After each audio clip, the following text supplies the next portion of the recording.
What's going on, YouTube? I'm Eric. Welcome to my little YouTube channel, iAmerica. I wanted to put together a short video here, I hope, regarding some of what's going on in the Washington legislature and sort of my own concerns about it. This is the 2023-24 session, and we're just sort of getting toward the end. We're at the 1st of April presently as I sit here to make this video, and a lot of things have sort of been moving through. The two bills I want to specifically talk about, and there's a lot, but the two bills today that I want to talk about are 5599 and 1469. And 5599, first of all, is basically a law that allows shelters to withhold information about children's location from the parents without due process. So what it is if a minor wants a certain sort of care, particularly in this case what they call gender affirming care or reproductive health care, a child can enter into one of these shelters, proclaim that they're not being given the support systems they need at home, and the shelter can then sort of look at that as if it's abuse, and then they can make the judgment themselves without due process to withhold information from the parents, for the parents that are seeking that information. So absolutely horrible. Has the potential for some really concerning weaknesses and vulnerabilities. I can see a lot of problems. Anyway, on to 1469. So 1469 is basically the setup that builds walls around Washington state legally for parents who are trying to get remedy for this situation. In other words, if their child is being hidden or maybe has been hurt by the state of Washington as a result of 5599 amongst other bills, 1469 prevents other states or outside state entities from investigating and seeking legal action within the boundaries of Washington state for things like the gender affirming health care and reproductive health care, like abortion. In other words, if a minor absconds from Idaho, comes to Washington, claims that their parents aren't doing what they need them to, the shelter says, oh, okay, you're being abused. We don't go through due process. We just shut the doors and put the veil over the parents. 1469 prevents parents from sort of breaching into that. So two very horrible things. And it's important that we understand that. Now, the one thing I sort of feel like we miss talking about, and it sort of gets, the whole conversation around 5599 and 1469 gets clouded by, is the idea that the people who oppose 5099 or 5599 or 1469 are somehow anti-trans, or that it's going to cause these trans kids to not get whatever care that they need.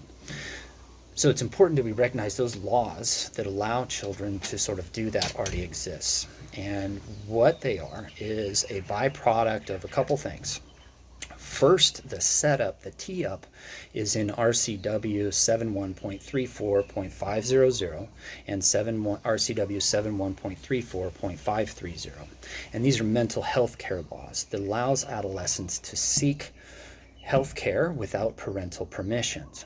And these are laws that came about as a result of legislation which occurred in 1998, 2006, and 2019. And it's basically a sort of been a step-by-step incremental increase in the barriers put between parents and children in regards to mental health care, amongst others, along with reproductive health care to some degree. But mostly it's in regards to mental health care. So basically, if your child goes into the doctor or to some clinic and says, hey, I don't feel happy, okay, whatever occurs after that, the parent has no right to. I should clarify, it's for adolescents. It does specify adolescents. So if they're 13 years of age or older, if they go into a doctor and they say, I'm not happy, the doctor has no obligation to talk to the parents regarding the treatment or what's occurred as a result of that appointment.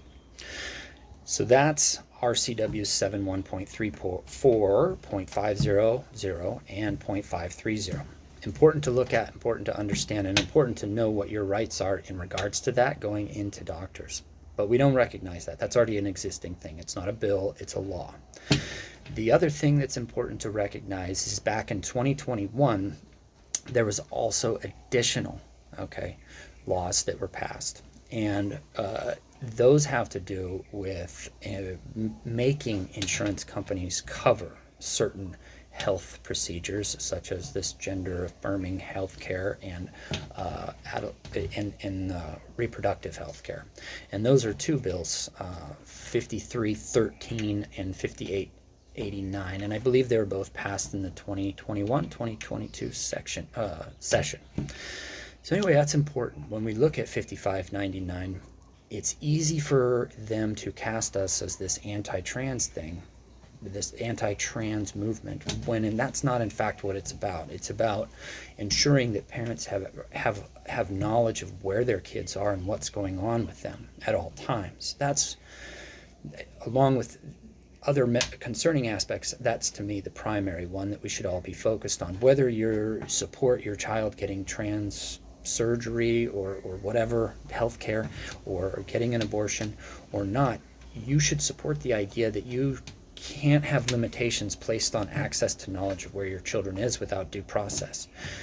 But that leaves the potential open. 5599. So whether you're for trans healthcare or against it, or however you want to look, it doesn't matter. The simple fact is that it encroaches on your ability to be a steward of your child, and you should be concerned with that. And 1469 also, it just builds on that, and those two things, quite frankly, should concern the entire nation, because it's not just dealing with Washington state laws, but it's basically creating a law that children can escape to Washington to escape scrutiny of their parents and then be held, in a no contact status within the boundaries of Washington state, and the parents have no ability to seek legal action to figure out what's going on. Anyway, just a couple things. It's just so easy to cast us as anti-trans, but when that may not actually be the case, and those laws already exist, so it's not like fighting against 5599 is going to stop that. It's not going to stop, or fighting against 1469 is not going to stop people's access to healthcare. It's simply ensuring that parents on both sides have access to their children and access to legal remedy if necessary to protect their kids. Anyway, hope you guys are having a good day. I am fixing to head out of Hawaii here, just over my shoulder, if you're interested. Pearl Harbor back there, an important spot, an important place in American history that we should all think about once in a while. The sacrifices that were made once before are important, and we should all build and take and find our inner courage with the men and women who fought at that time, with the courage that they had. Anyway, enough for my stammering. Hope you guys are having a great day. Talk at you later.